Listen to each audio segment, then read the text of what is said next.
3, 2, 1, 0.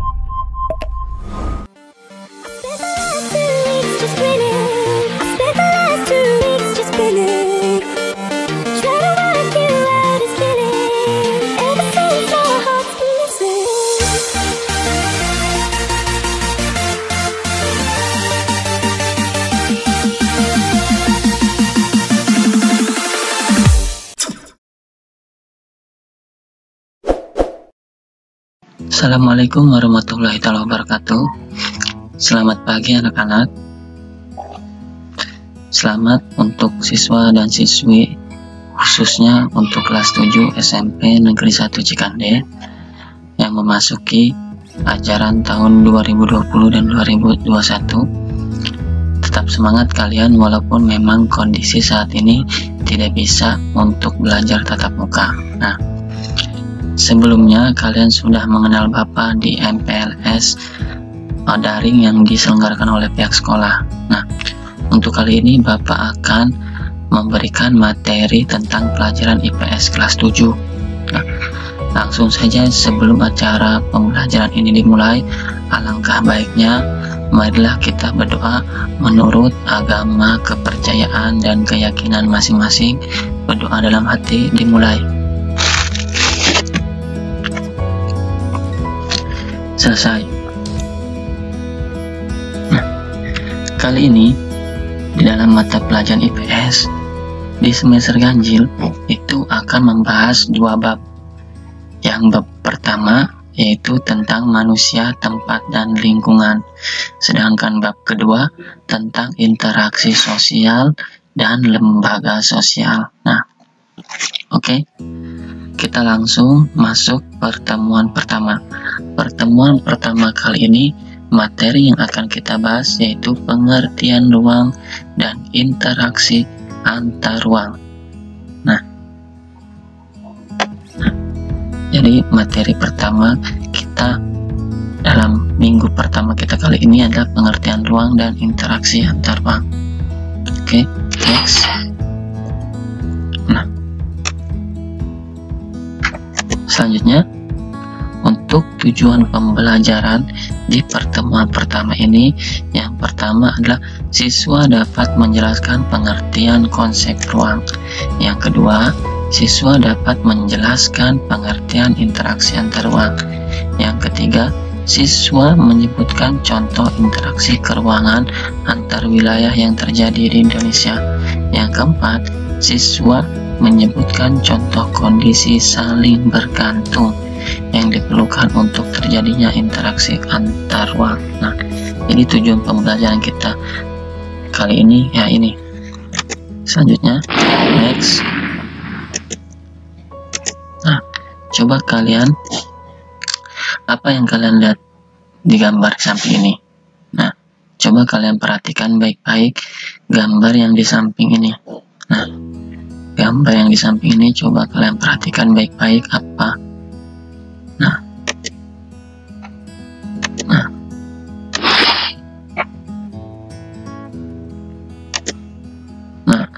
gambar yang tadi kalian amati itu adalah sebuah ruang. Nah, sedangkan pengertian ruang adalah tempat di permukaan bumi, baik secara keseluruhan maupun hanya sebagian, yang digunakan oleh makhluk hidup untuk tempat tinggal. Nah, jadi pengertian ruang itu adalah tempat di permukaan bumi ya anak-anak, baik secara keseluruhan maupun sebagian, yang digunakan oleh makhluk hidup untuk tempat tinggal. Nah, itu pengertian ruang. Selanjutnya, coba kalian amati gambar di samping ini lagi. Ada apa? Nah, apa yang kalian lihat gambar di samping ini? Coba. Nah, benar. Nah, gambar yang tadi itu adalah interaksi antar ruang. Nah, ya. Nah, interaksi antar ruang dapat berupa pergerakan orang, informasi dari daerah asal menuju daerah tujuan. Nah, interaksi dalam bentuk pergerakan manusia atau orang itu disebut mobilitas penduduk. Sedangkan interaksi melalui perpindahan gagasan dan informasi disebut komunikasi. Sedangkan interaksi melalui perpindahan barang dan jasa disebut transportasi ya. Jadi ini interaksi antar ruang dan pergerakannya. Selanjutnya, ada beberapa kondisi saling menguntungkan yang diperlukan untuk terjadi interaksi antar ruang. Kenapa bisa terjadi interaksi antar ruang? Karena di setiap ruang antar satu ruang dengan ruang lain itu mempunyai ciri khas dan karakteristik yang berbeda-beda yang menghasilkan adanya saling menguntungkan atau keterkaitannya antar satu ruang dengan ruang lain. Oke, kita lihat gambar di sini. Yang pertama yaitu saling melengkapi atau complementary atau regional complementary. Saling melengkapi itu terjadi jika ada wilayah yang berbeda komoditas yang dihasilkan. Kita lihat contohnya ini. Wilayah A menghasilkan sayur, sedangkan wilayah B menghasilkan ikan. Wilayah A pasti membutuhkan ikan dari wilayah B. Karena untuk apa? Untuk memenuhi kebutuhan. Sedangkan wilayah B yang penghasil ikan membutuhkan sayur dari wilayah A untuk memenuhi kebutuhan. Jadi antar ruang A dan ruang B itu saling melengkapi karena satu sama lain saling membutuhkan. Membutuhkan apa? Membutuhkan komoditas yang dihasilkan. Oke. Selanjutnya, lihat gambar ini. Yang kedua adalah kesempatan antara atau intervening opportunity. Apa itu kesempatan antara? Adalah merupakan suatu lokasi yang menawarkan alternatif lebih baik sebagai tempat asal maupun tempat tujuan. Kita lihat gambar di sini.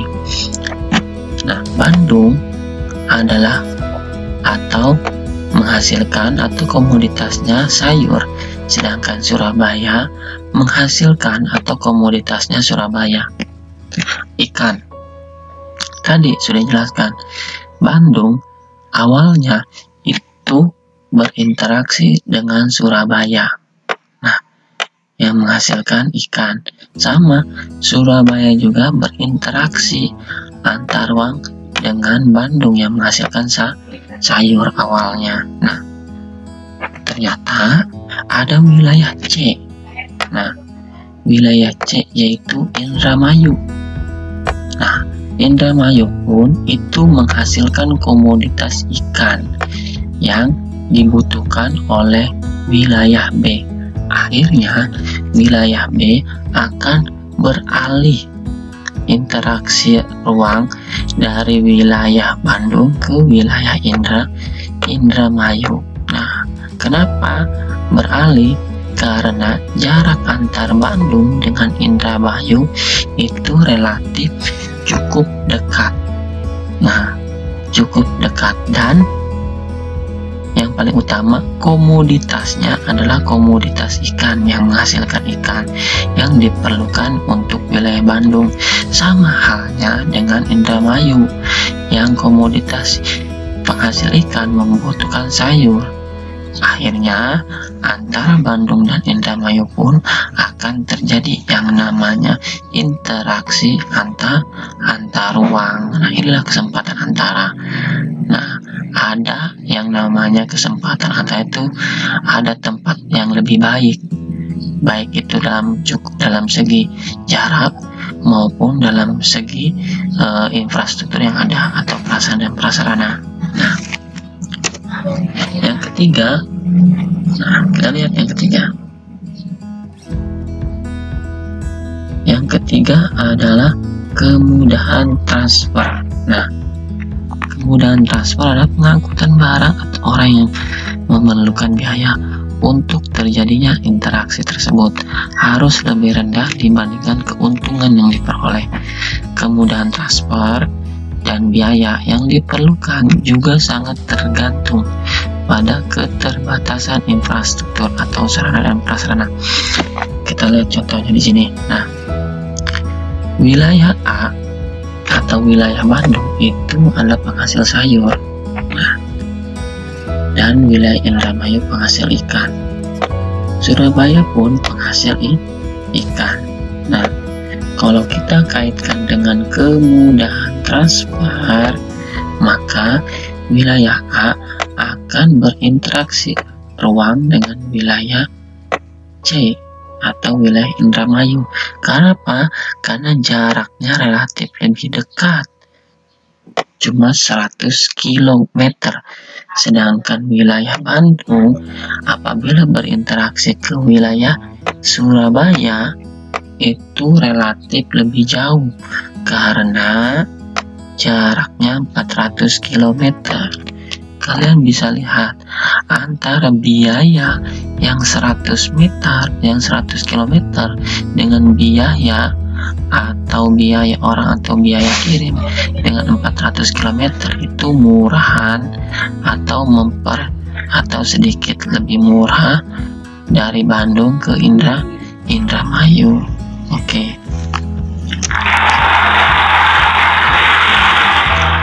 Mungkin itu materi yang bisa Bapak sampaikan di pertemuan pertama kita kali ini.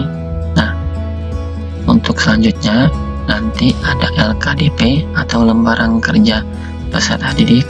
Mohon kalian isi dan jawabannya di kertas lembar. Nanti ketika ada kanal konsultan, kalian bisa mengirimkan tugas tersebut. Nah, dengan portofolio. Mungkin cukup sekian dari Bapak. Kurang lebihnya mohon maaf. Wabillahi taufiq wal hidayah. Wassalamualaikum warahmatullahi taala wabarakatuh.